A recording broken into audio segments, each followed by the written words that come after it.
Hello दोस्तों, welcome back to cute mock. मैं हूं प्रियांशु सिंह, आपका पॉलिटिकल साइंस एजुकेटर। हम पढ़ रहे हैं पॉलिटिक्स ऑफ प्लांट डेवलपमेंट। फिलहाल हमने इस चैप्टर में पिछले लेक्चर में पॉस्को प्लांट जो उड़ीसा में सेट होने वाला था उसके बारे में डिटेल में पढ़ा। एंड आज हम स्टार्ट कर रहे हैं the idea of development in India, जिसके अंदर हम दो मेजर टॉपिक्स को डिस्कस करेंगे। First is planning in India and the next is the planning commission. Alright, तो सबसे पहले अगर हम डेवलपमेंट की बात करें, so what is development?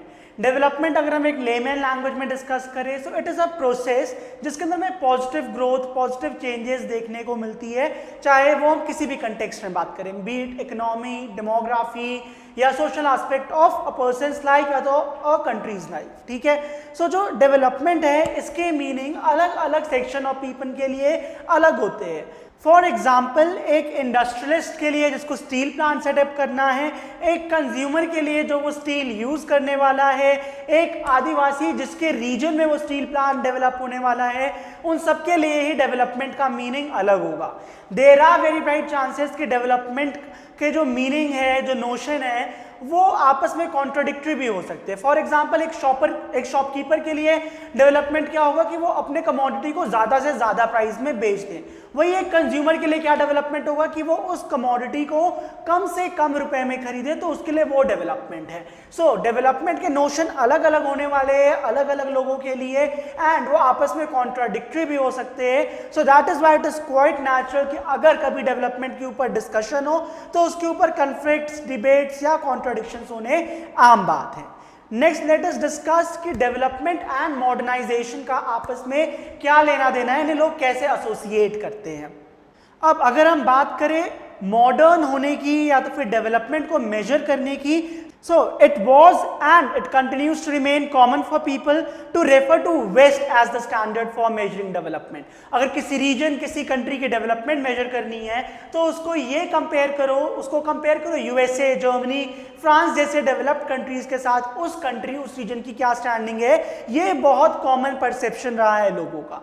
And many experts and people believe कि development was all about becoming more modern. And modern होने का मतलब ये है कि आप ज्यादा से ज्यादा जो इंडस्ट्रियलाइज्ड कंट्रीज है वर्ल्ड की, उनके जैसे बन रहे हो। इंडस्ट्रियलाइज्ड कंट्रीज जो वेस्ट में स्पेसिफिकली, अगर आप उनके जैसे बन रहे हो, उनकी जैसी इकोनॉमिक पॉलिसीज को अडॉप्ट कर रहे हो, उनके जैसे लाइफस्टाइल को एक एक करके फॉलो कर रहे हो, so you are becoming more and more modern. आप आजकल के बच्चों में भी देखेंगे कि वो जिस हिसाब से खाना पीना, उनका रहन सहन, कपड़े लगते हैं, वो भी काफी ज्यादा मैच करते हैं, तो वो एप करते हैं वेस्टर्न कंट्रीज को।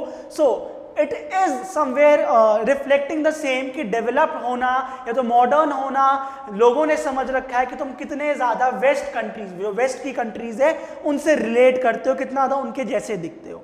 सो it was believed that every country would go through the process of modernisation as in the West. जैसे कि वेस्ट में मॉडर्नाइजेशन आई थी, जो उनका ट्रेडिशनल सोशल स्ट्रक्चर था वो सारा खत्म कर दिया गया था, एंड कैपिटलिज्म एंड लिबरलिज्म की वहां पे ग्रोथ हुई थी, जिसके वजह से मॉडर्न होते हैं, वहां पे इंडस्ट्रियलाइजेशन आती है। सो एवरी कंट्री जहां पे डेवलपमेंट आएगी, जो मॉडर्न आएगी, वहां पे भी वही चीज होगा जैसे बाकी वेस्टर्न कंट्रीज में हुआ था, कि जो उनका ट्रेडिशनल सोशल स्ट्रक्चर है वो खत्म हो जाएगा, वहां पे कैपिटलिज्म आएगा, यानी वहां की जो इकोनॉमी होगा उसका सोल पर्पस होगा प्रॉफिट मैक्सिमाइजेशन, वहां पे प्राइवेट ओनरशिप होगा, एंड लिबरलिज्म यानी वहां पे इंडिविजुअल को बहुत ज्यादा फ्रीडम होगी। Next, modernization was also associated with the ideas of growth, material progress and scientific rationality. तो इस तरह की जो डेवलपमेंट थी which were associated with growth, material progress and scientific rationality that allowed everyone to talk about different countries as developed, developing या underdeveloped countries. All right. So now let us discuss about the idea of India and The ideas of development after independence. ठीक है, तो हम basically पढ़ेंगे कि India में उसके independence के बाद डेवलपमेंट के क्या क्या मॉडल्स है, तो क्या क्या आइडियाज उसके सामने प्रेजेंट थे, एंड इंडिया अल्टीमेटली क्या चूज करती है। So when India got independence, कब मिला था इंडिपेंडेंस, ये तो बहुत बेसिक क्वेश्चन है, पता होगा 15 अगस्त 1947 को। सो हमारे सामने दो मॉडल्स ऑफ मॉडर्न डेवलपमेंट थे। बेसिकली हमारी इकोनॉमी को रन करने के लिए हमारे पास दो तरह के इकोनॉमिक मॉडल्स थे, या या तो हम फॉलो कर सकते थे यूएसए का इकोनॉमिक मॉडल, जो liberal capitalist model of economy USA या यूरोप में फॉलो करी जाती थी, या तो हम उस बेस पर अपनी इकोनॉमी को रन कर सकते थे, या तो जो सोशलिस्ट मॉडल है यूएसएसआर की हम उसको फॉलो कर सकते थे, उसको ऑप्ट कर सकते थे। जो लिबरल कैपिटलिस्ट मॉडल है, अगर हम उसके कुछ जनरल फीचर्स के बारे में बात करें, सो liberal capitalist model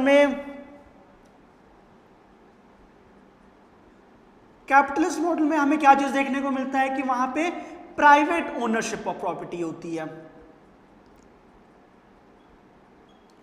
and profit maximisation जो होता है वो होता है sole target of the individual. ठीक है, वही अगर हम बात करें सोशलिस्ट मॉडल की, तो सोशलिस्ट मॉडल में हमारा पब्लिक ओनरशिप होती है मीन्स ऑफ प्रोडक्शन की, and along with public ownership उनका जो मेन पर्पस होता है वो होता है सोशल वेलफेयर।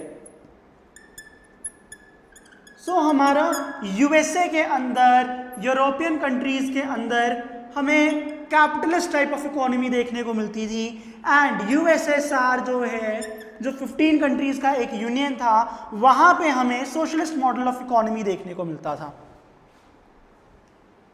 सो अगर हम कैपिटलिस्ट मॉडल ऑफ इकोनॉमी के फीचर्स की बात करें, सो जो हमारा कैपिटलिस्ट मॉडल ऑफ इकोनॉमी है उसके जो हमारे मेन दो फीचर्स देखने को मिलते हैं, एक है हमारा प्रॉफिट मैक्सिमाइजेशन, कि मैक्सिमम प्रॉफिट एक इंडिविजुअल अर्न कर सके, and private ownership of property. ये इसके मेन कैरेक्टरिस्टिक्स है। यूएसए में हो गया, यूरोप में हो गया, ज्यादातर यूरोपियन कंट्रीज के अंदर, वो भी जो वेस्टर्न यूरोपियन कंट्रीज हैं उनके अंदर हमें कैपिटलिस्ट मॉडल ऑफ इकोनॉमी देखने को मिलता है। And when we talk about socialist model of economy, तो उसके अंदर उनका एक तो मेन मोटिव होता है सोशल वेलफेयर, एंड वहां पर हमें पब्लिक ओनरशिप ऑफ प्रॉपर्टी देखने को मिलती है। फॉर एग्जाम्पल जो हमारे यूएसएसआर के अंदर जो कंट्रीज थे उनके अंदर सोशलिस्ट मॉडल ऑफ इकोनॉमी को फॉलो करा जाता था। सो इंडिया के पास ये चॉइस था कि आफ्टर इंडिपेंडेंस वो या तो capitalist model of economy adopt कर सकती थी, या तो सोशलिस्ट मॉडल ऑफ इकोनॉमी को अडॉप्ट कर सकती थी। अब जो इंडिया के अंदर ज्यादातर लीडर्स थे, they were impressed by the socialist model of economy. Socialist model of economy जो यानी रशिया के अंदर, यूएसएसआर के अंदर स्पेसिफिकली था, उससे हमारी communist party of India, socialist party of India के साथ साथ पंडित जवाहरलाल नेहरू जैसे इंपॉर्टेंट लीडर्स जो कांग्रेस के पार्ट थे, they were impressed by the socialist model of economy. Alright,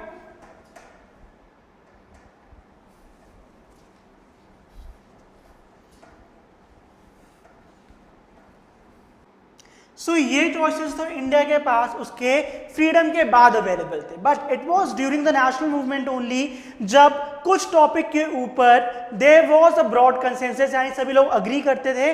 first one was that the nationalist leaders were clear कि जो इकोनॉमिक कंसर्न्स होंगे गवर्नमेंट ऑफ फ्री इंडिया के, that would be different from the economic concerns of the colonial government. ठीक है, and next it was clear that the task of poverty alleviation, की poverty खत्म करना या फिर सोशल एंड इकोनॉमिक पॉलिसीज लेकर आना या रीडिस्ट्रीब्यूट करना इनकम को, ये सारी रिस्पॉन्सिबिलिटी जो होने वाली है वो गवर्नमेंट की होने वाली है। सो इस चीज के ऊपर कंसेंसस था, एंड देयर वर डिबेट्स कि किसके ऊपर ज्यादा फोकस करना चाहिए, एग्रीकल्चर के ऊपर ज्यादा फोकस करना चाहिए इंडिया के डेवलपमेंट के लिए, या फिर इंडस्ट्रीज के ऊपर। ये चीज हम आगे डिस्कस करेंगे। So let's proceed ahead and discuss about planning in India. So right from 90s, 40s, 1950s ये चीज इंडिया में डिसाइडेड थी कि जो डेवलपमेंट है वो हम प्राइवेट एक्टर्स, प्राइवेट इंडिविजुअल्स या तो कंपनीज के हाथ में नहीं छोड़ सकते हैं। It is government who has to take important decisions regarding development. वही एक प्लान फॉर्मुलेट करेगी जिस बेसिस पे हमारी कंट्री की डेवलपमेंट जो है वो आगे होगी। So the factors which were responsible for the popular support of planning during the 1940s are the following. सबसे पहले बात करते हैं that is the experience experience of great depression in Europe. So 1929-1939 के अराउंड एक इकोनॉमिक डाउनटर्न देखने को मिलता है, specifically in USA and the western European countries. So ये जो इकोनॉमिक डाउनटर्न था, ये जो रिसेशन था, ये छोटा मोटा रिसेशन नहीं था, ऑलमोस्ट 10 ईयर्स तक ये लास्ट करता है, जिसकी वजह से जो जितनी भी हमारी ये कैपिटलिस्ट कंट्रीज थी या तो फिर जिन ऑलमोस्ट सब कंट्री के अंदर ये रिसेशन एक्सपीरियंस करा गया था किसी ना किसी लेवल पे, तो वो सारे कंट्रीज अपनी मैक्रो इकोनॉमिक पॉलिसीज, अपने इंडस्ट्रियल पॉलिसीज को चेंज करती हैं। सो फर्स्ट फैक्टर था ये जो ग्रेट डिप्रेशन यूरोप या तो अमेरिका में आया था during the 1920 end of 1920s and 1930s, ठीक है, ऑलमोस्ट 10 साल का असर देखने को मिला था। Next the inter war reconstruction of Japan and Germany. So we know that 1939 to 1945 second world war लड़ी गई थी, जिसके अंदर हमारी एक्सेस पावर जो है वो हारी थी, अलाइड फोर्सेस ने उन्हें हराया था। एक्सेस पावर के अंदर जापान, इटली एंड जर्मनी हमारी मेजर कंट्रीज थे। इस वॉर के अंदर उनके सारे पैसे लग गए थे, उनकी इकोनॉमी एकदम ही खत्म हो चुकी थी। सो जिस हिसाब से उनकी जो रिकंस्ट्रक्शन होती है उनकी इकोनॉमी को, उसको मद्देनजर रखते हुए डिसाइड किया गया था कि हाँ, इंडिया के अंदर भी प्लानिंग जो करी जाएगी उसके अंदर गवर्नमेंट का एक इंपॉर्टेंट रोल होगा। And next is the spectacular economic growth against heavy odds in the Soviet union in the 1930s and 1940s की जिस तरह से वो अपनी इकोनॉमी को प्लान करके चल रही थी, जिस तरह गवर्नमेंट वहाँ पे क्रूशियल डिसीजंस लेती थी, तो इंडिया में भी ज़रूरी है कि इकोनॉमी को ग्रो करने के लिए, हमारे कंट्री को डेवलप करने के लिए गवर्नमेंट का डिसीजन लेना, गवर्नमेंट की इंटरवेंशन जरूरी है। All right, so now let us study about the history of planning commission in India. जो प्लानिंग कमीशन है that was not a sudden invention Indian economy. अगर हम बात करें 1940s के around, so what we generally see कि जो private investors होते हैं, जो इंडस्ट्रियलिस्ट होते हैं या तो ट्रेड्समैन होते हैं, they generally do not like the intervention of government in economy. उन्हें लगता है कि यार गवर्नमेंट रूल्स बनाएगी, रेगुलेशंस बनाएगी और इंटरफेयर करेगी इकोनॉमी से ज़्यादा से ज़्यादा, तो वो ग्रोथ उनकी नहीं हो पाएगी। But this is not what was seen in India. Somewhere around 1944 जो इंडिया के बिग इंडस्ट्रियलिस्ट थे, चाहे वो JRD टाटा हो, GD बिरला हो, पुरुषोत्तम दास ठाकुर दास हो, they all got together and they drafted a joint proposal for setting up a planned economy in India. इस चीज को बॉम्बे प्लान कहते थे। जो बॉम्बे प्लान था that basically wanted government only to take major initiatives in industrial and other economic investments, कि government को important decisions लेने चाहिए इंडस्ट्री या इकोनॉमी में जो भी इन्वेस्टमेंट होने वाली है उससे related. So from right to left जो प्लानिंग थी वो देखा गया कि इंडिया में हर तरह के लोग, चाहे इंडस्ट्रियलिस्ट हो, चाहे वर्कर्स हो, चाहे राइट सोच रखने वाले लोग हो, चाहे लेफ्ट सोच रखने वाले हो, एवरीवन वांटेड कि प्लानिंग कमीशन या तो एक ऐसा ऑर्गेनाइजेशन बने, गवर्नमेंट की इन्वॉल्वमेंट हो इंडिया के प्लानिंग प्रोसेस में। Thus, from left to right, planning for development was the most obvious choice for country after independence. तो जैसे ही इंडिया आज़ाद होता है 1950 में इंडिया का प्लानिंग कमीशन जो है, प्लानिंग कमीशन ऑफ इंडिया, वो बना दी जाती है। एंड ये एक नॉन कॉन्स्टिट्यूशन बॉडी थी, तो इसके वजह से it derives all it's power from the resolution that created it. ठीक है, सो प्लानिंग कमीशन के बारे में डिटेल में जानते हैं। जो प्लानिंग कमीशन है वो मार्च 1950 में बनता है bye simple resolution of the government of India. Prime minister उसके चेयरपर्सन बनते हैं and it was a extra constitutional non statutory body, यानी ये कोई लीगल बॉडी नहीं थी। It soon became the most influential and the central machinery for deciding what path and strategy India would adopt for its development, कि India को क्या model of economy choose करना चाहिए, कौन से पॉलिसीज यूज करने चाहिए, first 5 year plan, second 5 year plan का बेसिकली फोकस किस पे होना चाहिए, ऐसी सारी चीजों के ऊपर एक एक करके ये अपने रिकमेंडेशंस देने लग गई, एडवाइस देने लग गई। बेसिकली इसका जो रोल है that is advisory role only, and इसके रिकमेंडेशंस तभी इफेक्टिव होते हैं जो यूनियन कैबिनेट यानी जो प्राइम मिनिस्टर एंड जो उसके कुछ इंपॉर्टेंट मिनिस्टर्स होते हैं, जब वो उसे अप्रूव करते हैं तो ही जाके प्लानिंग कमीशन के रिकमेंडेशंस जो है वो इंप्लीमेंट करे जाते हैं। सो जो the government of India replace the planning commission, क्या होता है 2014 में 1 जनवरी को 2015 में 1 जनवरी को प्लानिंग कमीशन को रिप्लेस करती है national institute for transforming India, जिसे आप नीति आयोग भी कहते हैं। सो 1950 से लेकर 2015 बेसिकली 2014 तक आपका planning commission of India exist करता था, जिसका चेयरपर्सन हमारे प्राइम मिनिस्टर होते थे। In 2015 that is 1 January only it got renamed as NITI Aayog that is national institute for transforming India. And इसका भी काम क्या है, it has to provide advice and support to the government on the issues which are related to economic development, policy formulation and implementation. All right. So this was all about planning and planning commission in India. I hope आपको अच्छे से समझ आ गया होगा कि India में किस हिसाब से प्लानिंग करते हैं for the development of country. And planning commission जो इंडिया में बनती है उसके चेयरपर्सन कौन थे, वो कब बनती है एंड उसका एग्जैक्टली रोल क्या है। So based on the topic that we have discuss today, ये 2 क्वेश्चंस जो है वो आपके होमवर्क है। First question is with which of the following idea was modernisation not associated with in India. 4 option इनमें से आपको करेक्ट आंसर बताना है। Next is the communist party of India was a supporter of which model of economy. बहुत easy questions है। I hope ये जो आप इस लेक्चर को सुन के ही आंसर कर सकते हैं। इफ इन केस कोई प्रॉब्लम है तो एक बार अपनी एनसीईआरटी को जरूर रीड करिए, नोट्स को एक बार जरूर रेफर करिए। And let's now discuss the homework of last lecture. First question was which among the following was not in favor of opening an industry that is POSCO plant in Orissa. So इसका correct answer है tribal population. State government central government तो चाहती ही थी, क्यों, क्योंकि इससे वहाँ पे एम्प्लॉयमेंट अपॉर्चुनिटीज क्रिएट होने वाले थे, बट ट्राइबल पॉपुलेशन नहीं चाहती थी कि पॉस्को प्लांट उड़ीसा में बने। रीजन बीइंग कि उनको एक तो उनकी पॉपुलेशन की डिस्प्लेसमेंट हो जाती and they would have lost their means of livelihood. Next, what is the term used to refer to those who are in favor of the poor, downtrodden sections and support government policies for the benefit of these sections?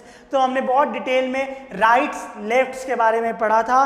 The correct answer for this question is लेफ्ट्स। लेफ्ट्स वो है जो favour करती हैं ऐसी policies जो डाउनट्रॉडन section को support करती है, पुअर को सपोर्ट करती हैं एंड दे वांट कि गवर्नमेंट की इंटरवेंशन हो इकोनॉमी में। So this is the answer of second question.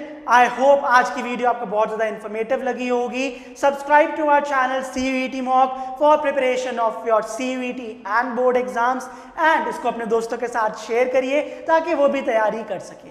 All the best for your exams. Keep studying, keep preparing.